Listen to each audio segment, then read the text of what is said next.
So now that we have the Puppet client installed, we're going to make sure that we've got the correct hostname and domain set and look at how we can use the factor tool to read some of this information.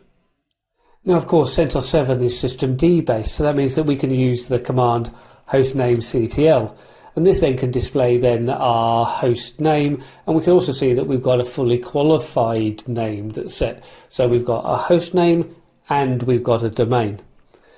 When we send information through to the Puppet server, or even as we're doing, when we're sending it through to the local Puppet client, we can use the command factor to determine information about our system.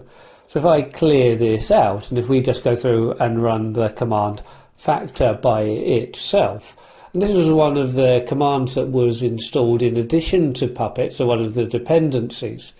Once it goes through and detects the information, we can start seeing then we've got things like the uptime, the time zone, our virtualization being based around KVM.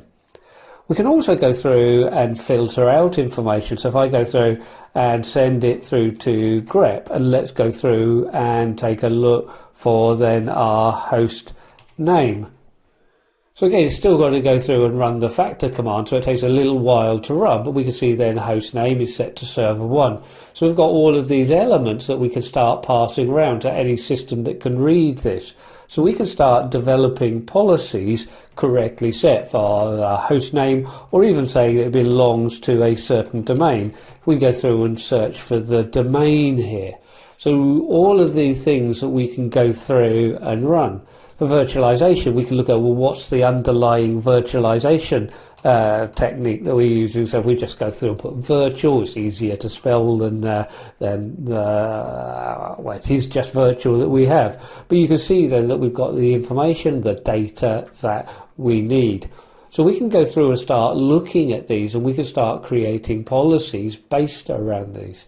And these policies are going to be manifest files. And we're going to look now at developing a manifest file so we can control what happens on this machine.